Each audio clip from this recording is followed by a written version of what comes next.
Hola, buenos días. Que el Señor Jesús les bendiga más el día de hoy. Que el Señor Jesús continúe mirándonos con misericordia. Que el Señor Jesús continúe recordando que sin Él no podemos hacer nada. Que el Señor Jesús continúe mirándonos con ojos de misericordia. Que el Señor continúe extendiendo su gracia sobre nosotros, su favor. Y usted y yo tratemos de ser más fieles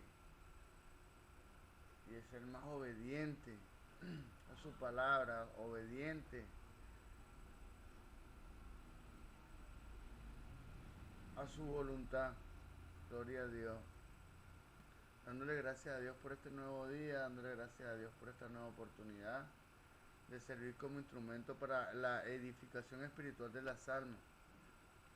Dándole gracias a mi Jesús por su fidelidad, dándole gracias a mi Jesús por lo que me da y aún por lo que no me da, por permitirme ser administrador de su riqueza. Como tal, el hombre natural no tiene ninguna posesión verdadera. El hombre que conoce las cosas espirituales se da cuenta que no tiene ninguna posesión verdadera en este plano físico. Porque todo es de Dios. Todo es de Dios. Y si usted lo puede creer, aún las cosas malas, Dios las usa para su beneficio. Gloria a Dios. Dice el libro de Colosenses que todo fue creado por Él y para sus propósitos. Gloria a Dios.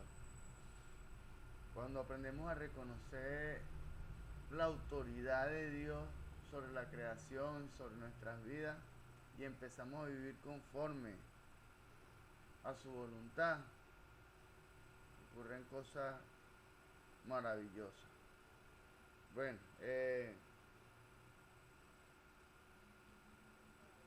en esta hora nos disponemos a continuar el ciclo de enseñanza que hemos venido desarrollando sobre las parábolas de Jesús. En esta hora le corresponde a la parábola de los dos hijos. Gloria a Dios. Dice la palabra de Dios en el libro de Colosenses capítulo 3 verso 17, que todo lo que hagáis, sea de palabra o sea de hecho, hacerlo en el nombre poderoso de Jesús, dando gracias a Dios Padre por medio de Él. En el nombre poderoso de Jesús vamos a desarrollar esta instrucción cristiana. Esto es la parábola de los dos hijos. A la letra. Pero ¿qué os parece? Un hombre tenía dos hijos. Y acercándose el primero, le dijo: hijo, ve hoy a trabajar en mi viña. Respondiendo él, dijo: no quiero. Pero después, arrepentido, fue. Acercándose al otro, le dijo de la misma manera. Y respondiendo él, le dijo: sí, Señor, voy. Y no fue. ¿Cuál de los dos hijos hizo la voluntad de su padre? Dijeron ellos. El primero. Jesús les dijo: de cierto os digo que los publicanos y las rameras van delante de vosotros al reino de Dios. Porque vino a, a vosotros Juan en el camino de justicia, y no le creísteis. Pero los publicanos y las rameras le creyeron. Y vosotros, viendo esto, no os arrepentisteis después para creerle. Gloria a Dios. Aquí lo duro es esto. Gloria a Dios.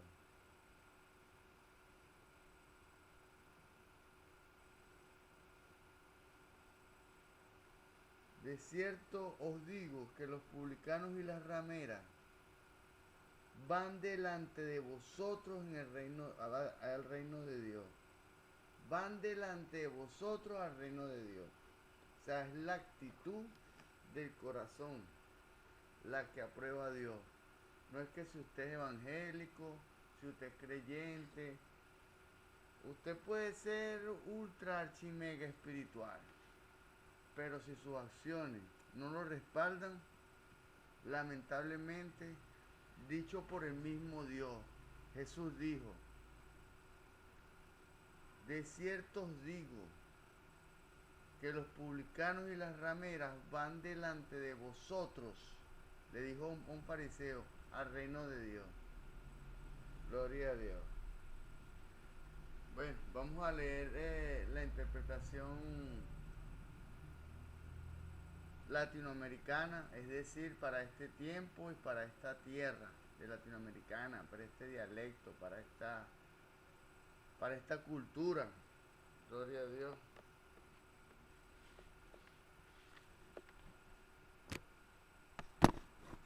Gloria a Dios. Esto es la parábola de los dos hijos. Parábola para el contexto latinoamericano. Esta parábola parece encarnar una expresión del principio de Jesús que reza así: no todo el que me dice Señor, Señor entrará en el reino de los cielos, sino el que hace la voluntad de mi Padre que está en los cielos. Mateo capítulo 7, verso 21. La realidad eclesiástica latinoamericana ilustra una necesidad tremenda, porque esta parábola halle eco entre los creyentes y entre los no creyentes, porque dice la palabra que la fe entra por el oír y el oír la palabra de Dios. Hay personas que, no siendo creyentes, usted le declara o le habla de la palabra de Dios y su espíritu se despierta y lo perciben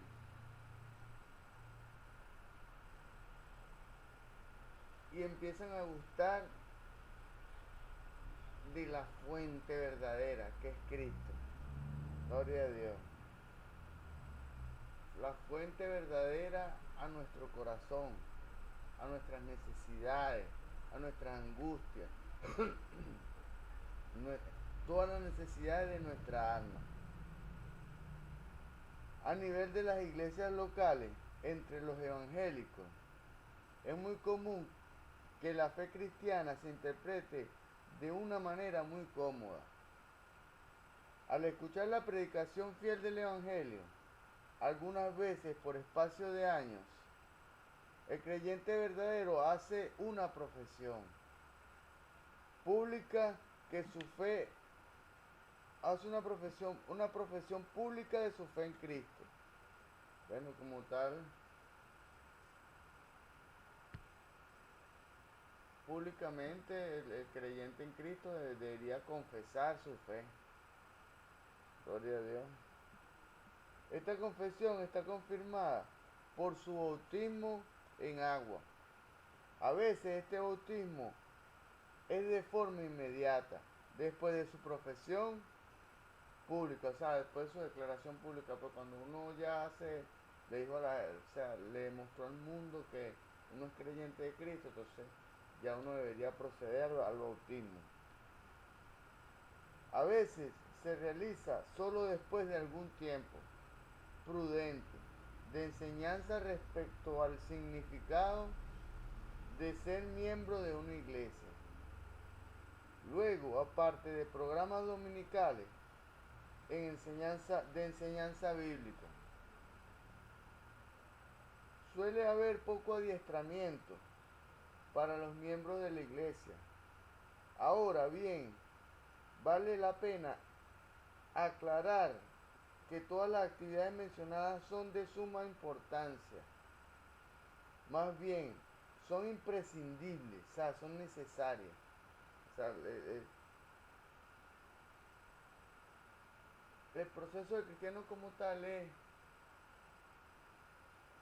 arrepentimiento, conversión y santidad. Y bueno, uno no se puede saltar ninguna de las etapas y ninguno de los procesos que llevan al desarrollo. Porque como tal usted y yo alimentamos nuestro espíritu con la palabra, pero debemos ejercitarlo con ayuno, oración, vigilia, meditación en la palabra, el estudio. Y en la medida que usted pueda crecer de manera en el conocimiento, de manera literal, en el conocimiento del significado verdadero de la palabra, entonces cuando usted ya cree esa verdad, entonces Dios se mueve en usted a través de esa fe que hay en usted de su verdad. Y en la medida que usted pueda crecer, conoce otra verdad y se mueve en esa fe, conoce otra verdad y se mueve en esa fe, conoce otra verdad y se mueve en esa fe. En esa medida va a ser Dios en usted. Usted va a ser poderoso en Dios a través de la medida que crezca en su conocimiento. Por eso es que él dice el libro de Osea, capítulo 4 verso 6. Mi pueblo pereció porque le faltó conocimiento. También dice Isaías 53:11. Por su conocimiento, mi siervo justo justificará a muchos. Lo dice en ese momento, lo habla Isaías refiriéndose al Padre, cuando era conocido como Jehová, cuando no había revelado su nombre verdadero a la tierra, que lo esperaba hacer de forma abismal. Fue cuando vino Jesús, cuando vino el Verbo. O sea, lo espiritual se le dio forma en el Verbo. Ese es el verdadero significado del Verbo. Él trae lo espiritual a lo físico. Él es el mayordomo. Él es el encargado de nuestra alma. Dice Ezequiel 43:11, creo. 43, no. Ezequiel.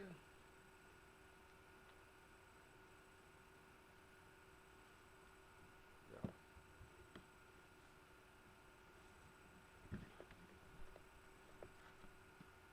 ya. Creo que Ezequiel 14:8. Ya va.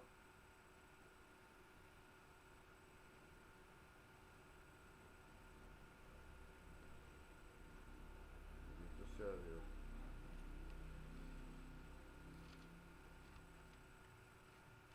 Dice,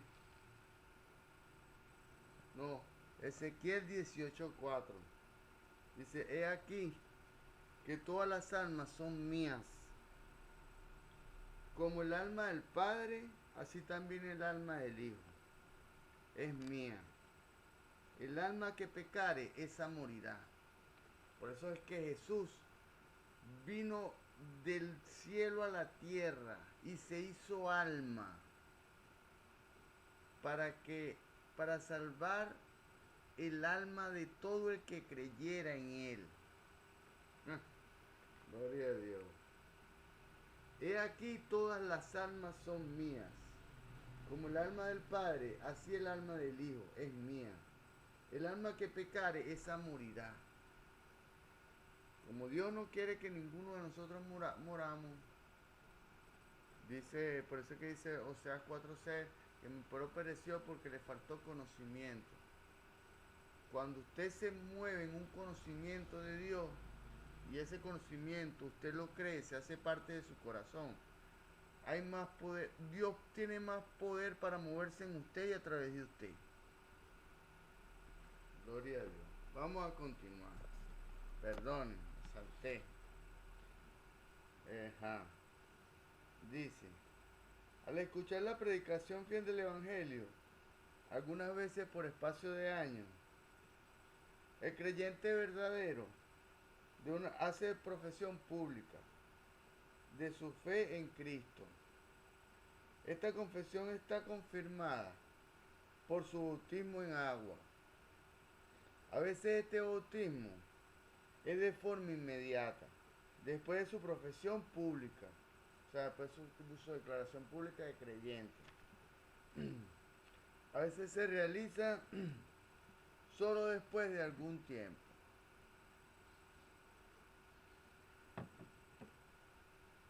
Ajá. Prudente enseñanza respecto al significado de ser miembro de una iglesia. Luego, aparte de programas dominicales de enseñanza bíblica, suele haber poco adiestramiento para los miembros de la iglesia. Eso es lo que ataca mi Jesús en este momento. No estamos en los últimos tiempos, estamos en los últimos días. Jesús quiere imprimir fuerza a su iglesia, quiere entrenarla. No estoy diciendo que yo sea la persona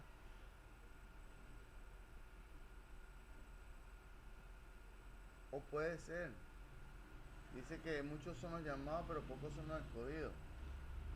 Que Dios sea que esté haciendo, ¿me entiendes? A mí me gustaría introducir el estudio de la palabra de Dios, de la ciencia, de los misterios de Dios en el sistema educativo del país, porque yo sé que de esa forma se rescatarían por la retroalimentación positiva a, a muchos corazones, muchas creencias, volverían a la verdad, y las que no van a tener que acostumbrarse al nuevo sistema de creencias, a creer en Dios como tal, no a creer en brujos, no a creer en métodos agoreros. Y bueno, las generaciones subsiguientes que vienen después de nosotros, entonces se irá depurando la conciencia del hombre y se irá manifestando Dios en cada corazón, en cada principio, en cada valor de cada persona. Bueno, vamos a continuar. Ahora bien, vale la pena aclarar que todas las actividades mencionadas son de suma importancia. Más bien, son imprescindibles. El problema estriba en que después la vida cristiana se limita. En que después la vida cristiana se limita básicamente a la fidelidad en la asistencia a culto de la iglesia. En los peores casos, muchos creyentes, por alguna razón, llegan a creer que la vida en Cristo se limita a cosas que no se hacen. Voy a recapitular esto. En los peores casos, muchos creyentes, por alguna razón, llegan a creer que la vida en Cristo se limita a las cosas que no se hacen. Es decir, el buen cristiano es el que no fuma, el que no bebe bebidas alcohólicas, el que no asiste a bailes, etcétera, que no va a fiestas, que no anda por ahí a horas que no corresponden. Eso, según la cultura, son los verdaderos cristianos, el que no hacen cosas como las hace a la gente del mundo, pues, y eso es factible. Mas, sin embargo, no es limitarse en lo que no hacen. Muchas veces vienen de un estado a otro. Bueno, la cosa más fácil es caer en un legalismo que se asemeja mucho al de los líderes religiosos judíos del tiempo de Jesús. No tan solo se puede llegar a un legalismo, sino que también este a la larga resulta en una actitud de superioridad espiritual de parte de los creyentes. O sea, pensamos que somos mejores que otros por el simple hecho de que no hacemos cosas. Y ese es el pecado más peligroso. Ese es el pecado negativo. Hay un pecado positivo que es el pecado que se ve, que es el pecado que se puede reconocer. O sea, que cualquiera te dice, mira, estás haciendo esto mal, o que tú lo hiciste y entonces se hace necesario reconocerlo y rectificar para guardar un status quo dentro de las normas y las costumbres cristianas. Pero hay un pecado negativo, que es el pecado del pensamiento. Pero ese sigue siendo pecado. Cuando usted piensa mal o en contra de alguien, o, o hay pensamientos que a Dios no le agradan, actitudes que a Dios no le agradan. Entonces, ese es el pecado negativo, el pecado que no se hace indispensable reconocer, porque nadie lo sabe. Humanamente, solo Dios. Gloria a Dios. Olvidan que también lo que condenan en otros, eso mismo hacían antes de convertirse. La combinación del legalismo con la actitud de superioridad espiritual cuadra perfectamente con la actuación de los líderes religiosos durante el tiempo de Jesús. Además, cuadra infinitamente bien con el pasaje, con el papel que jugó el segundo hijo en la parábola de los dos hijos. Ahora bien, estas palabras no pretenden dejar la impresión de que no debe haber normas para la buena conducta de los creyentes. Es indispensable no caer en el libertinaje. O sea, ya conocemos ya conocemos la verdad, hemos sido libres, mas sin embargo no caer en la degeneración, o sea, en los excesos. La degeneración de la libertad es el libertinaje, no caer en el libertinaje. Al contrario, todo lo que se presente es que la vida del creyente latinoamericano se destaque no por lo que no hace, sino por lo que sí hace. ¿Cuántos miembros de las iglesias son buenos miembros? Porque cumplen con lo negativo, con lo que no se hace. Si la fe cristiana no se limitara únicamente a las cosas que no se hacen, entonces la fe se convierte en algo muy fácil. Lo que hay que recordar es que Jesús era conocido no por lo que no hacía, sino por lo que hacía. Inclusive se metía en líos con la jerarquía judía por su positiva relación con los pecadores. Se le reconocía bien por los bienes que realizaba. Jesús nunca se destacó por guardar leyes negativas.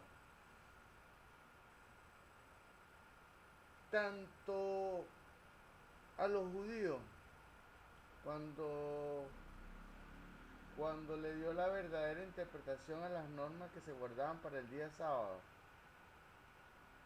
Jesús presentó que es verdad, el sábado era el día de reposo, pero hay cosas que se hacen igual el sábado. O sea que el término legalista de no hacer nada no puede ser no puede anteceder la necesidad que hay de el apoyo al prójimo o una necesidad de orden superior.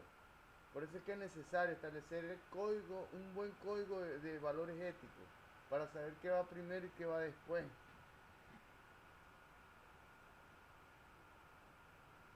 Gloria a Dios.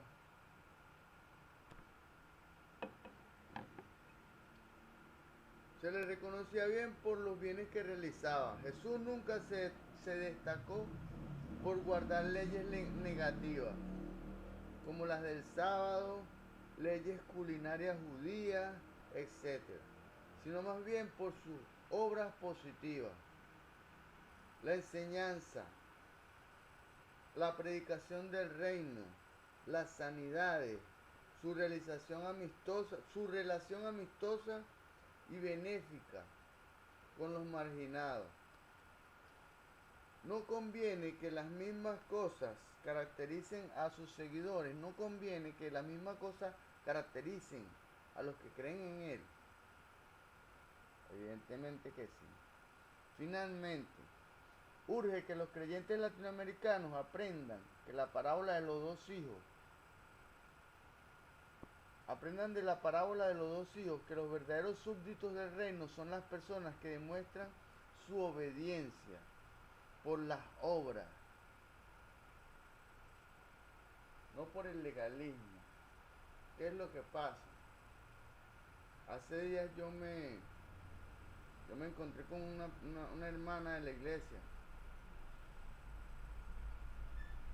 y yo estaba buscando agua, cargando, haciendo ejercicio, cargando con mi, o sea, agua pues, porque no había agua aquí en Guatiri. Y ella me preguntó que por el tapaboca. Y bueno, yo le dije que Dios me guardaba. Entonces no, que Dios